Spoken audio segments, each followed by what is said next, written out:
इकडे आपले अशा पद्धतीने दुधी भोपळ्याचे हे पकोडे तयार झालेले आहेत, तर तुम्ही नक्कीच ट्राय करू शकताय. आणि चॅनलवरती नवीन असाल तर चॅनलला सबस्क्राईब करायला विसरू नका. बेल आयकॉनला प्रेस करा आणि नक्कीच हा व्हिडिओ शेवटपर्यंत पहा, म्हणजे तुम्हालासुद्धा कळेल की कशा प्रकारचे किंवा कशा प्रकारे आपण या दुधी भोपळ्याला कट करून घेतलेलं आहे आणि त्याचे पकोडे बनवलेले आहेत. नमस्कार. आज आपण आपल्या चॅनलमध्ये दुधी भोपळ्याचे पकोडे कशा प्रकारे बनवायचे आहेत हे पाहूया. आणि आपण थोडेसे वेगळ्या प्रकारचे पकोडे आणि त्याचे साईजसुद्धा आपल्याला वेगळ्या प्रकारची कट करायची आहे. तर आपण चला आता दुधी भोपळ्याचे पकोडे कशा प्रकारे बनवायचे आहेत आणि आपण यामध्ये लाल तिखट न वापरता हिरवी मिरची आणि लसणाचं पेस्ट वापरणार आहोत. त्यामुळे आणखीन याची चव थोडीशी वेगळी होते. तर चला दुधी भोपळ्याचे आपण पकोडे कशा प्रकारे बनवायचे आहेत हे पाहूयात आणि करूयात सुद्धा. सगळ्यात अगोदर आपल्याला दुधी भोपळा कट करून घ्यायचा आहे. तर त्यासाठी आपण हा दुधी भोपळा कट करून घेऊयात. आतमधून असा कट करून घेतलेला आहे.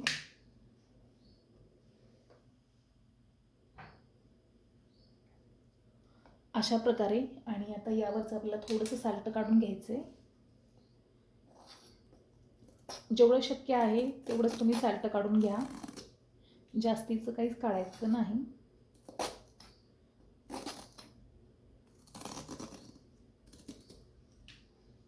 अशा प्रकारे मी सर्व साल्ट काढून घेते.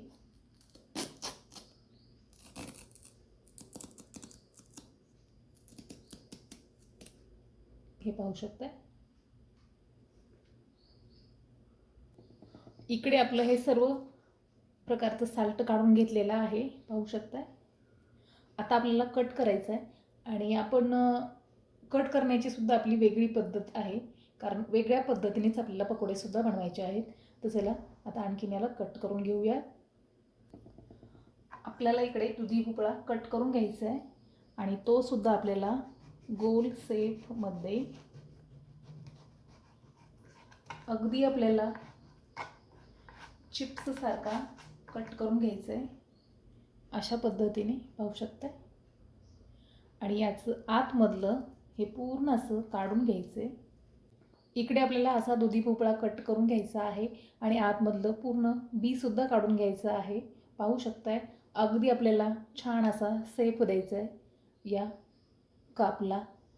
आणि काप जर आपले एवढे सुंदर असतील तर पकोडेसुद्धा आपले छानच होतील. तर आपण अशा प्रकारे हा दुधी कट करून घेतलेला आहे आणि सर्व मी अशाच पद्धतीने कट करून घेणार आहे. चला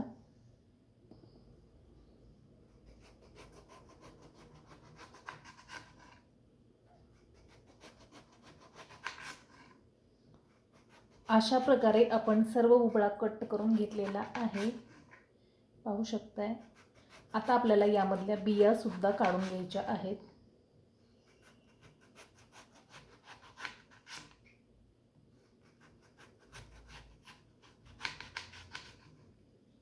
हे पाहू शकताय.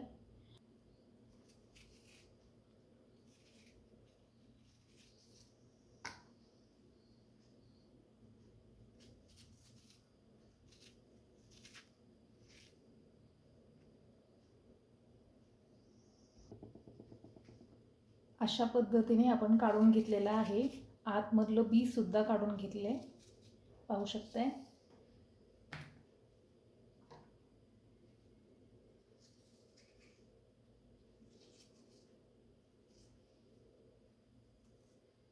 इकडे आपले हे सर्व काप काढून झालेले आहेत. इकडे आपण अशा प्रकारचे हे काप सर्व स्वच्छ साल्ट काढून कट करून आणि आतमधलं बी सुद्धा काढून झालेलं आहे. तर आपल्याला आता पकोड्यासाठी मसाला तयार करायचा आहे आणि तो सुद्धा आपल्याला मिक्सरला. इकडे आपण हे मिक्सरचं भांडं घेतलं आहे आणि यामध्ये आपल्याला घालायचं आहे लसूण, हिरवी मिरची,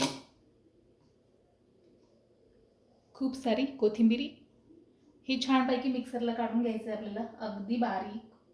आणि त्यानंतर घालायचं आपल्याला हे थोडंसं जिरं, हे सुद्धा मिक्सरला बारीक काढून घ्यायचं आहे. चला आपण मिक्सरला बारीक काढून घेऊया.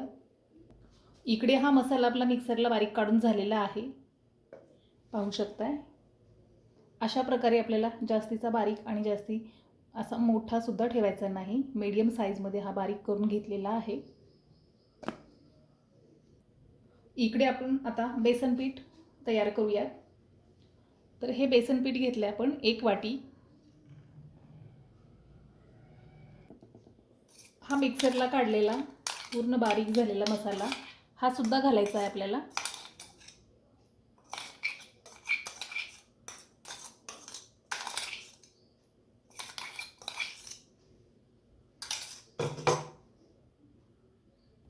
त्यानंतर घालायचं आहे ओवा.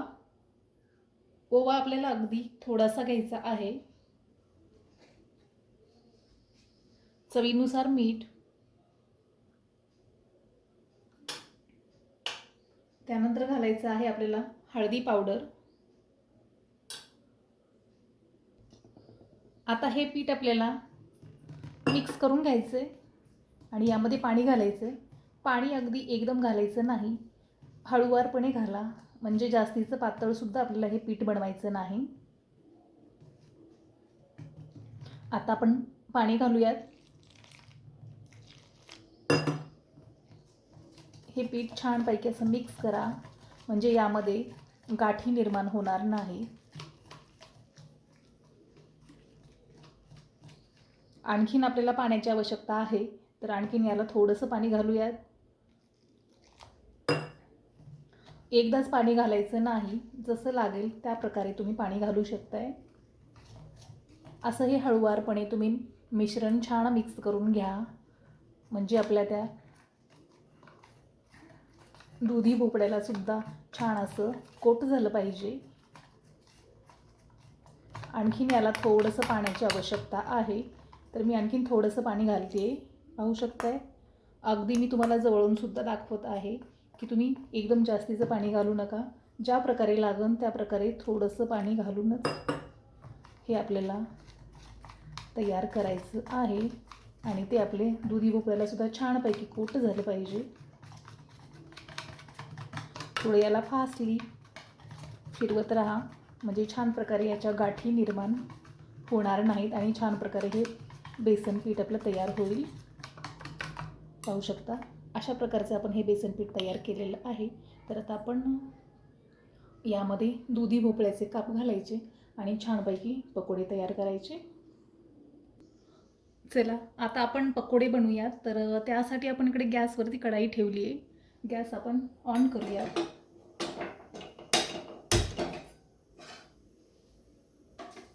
गॅससुद्धा ऑन केलेला आहे. तर यामध्ये आपल्याला कढाईमध्ये तेल घालायचं आहे. तेल घालूयात आपण.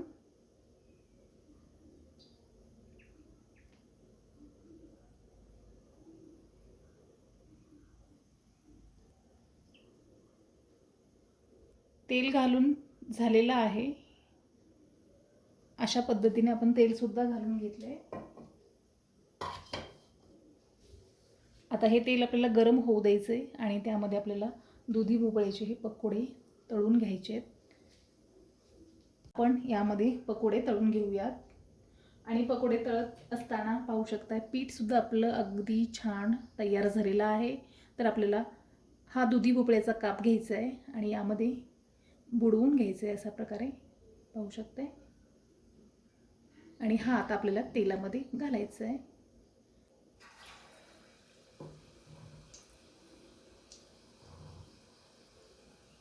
आणखीन एक आपण काप असा बुडवून घेतलेला आहे आणि तो सुद्धा आपल्याला तेलामध्ये घालायचा आहे.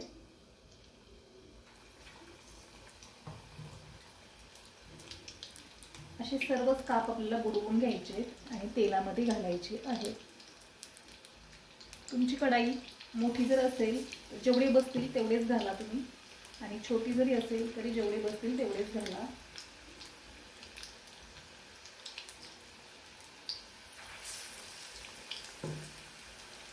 इकडे आपण असे काप घालून झालेले आहेत. आता हे आपल्याला पलटायचे आहेत. हे काप आपण असे पलटून घेऊया. पाहू शकता, इकडच्या साईडने करा.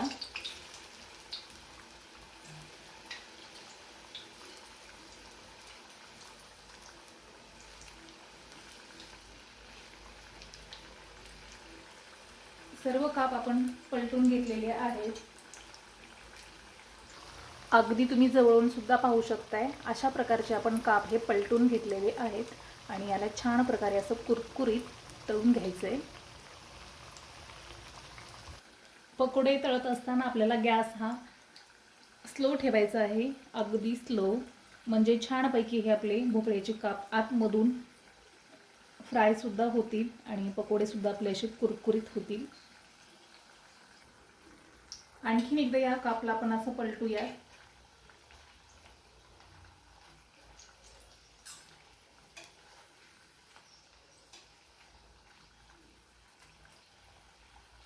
गॅस हा आपला स्लोच आहे आणि पाहू शकता अशा पद्धतीने आपले कापसुद्धा असे तळून झालेले आहेत आणि एकदम कुरकुरीत झालेत. तर आपण हे काप आता काढून घेऊया.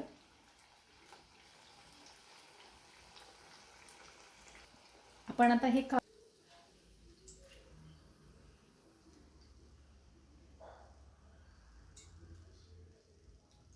पाहू शकताय.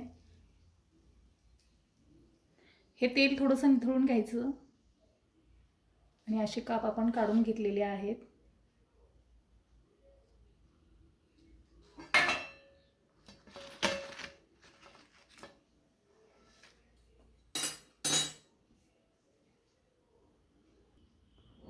अशा पद्धतीने आपण हे प्लेटमध्ये काप काढून घेतलेत. शिल्लक राहिलेले सुद्धा आणखीन आपल्याला असे तळून घ्यायचे. सुरुवातीला जशा प्रकारे आपण टाकले त्याच प्रकारे हे सुद्धा घालून घ्यायचे. अगदी सोपी आहे ही रेसिपी, कोणालाही जमेल, बिलकुल चुकणार नाही. आणि वेगळ्या सेटमध्ये हे आपले पकोडे तयार झालेले आहेत.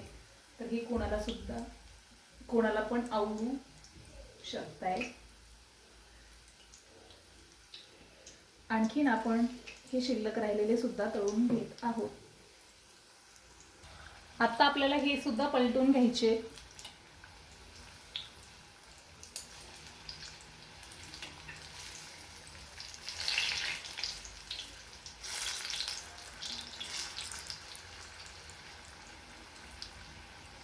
आपले हे सुद्धा भोपळ्याचे काप असे पलटून घेतलेले आहेत आपण.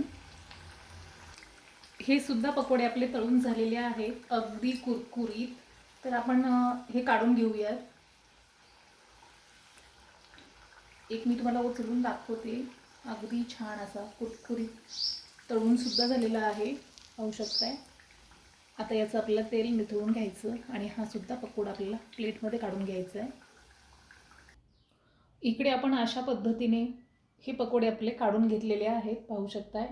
आता यावरती आपण थोडीशी कोथिंबीर घालूयात.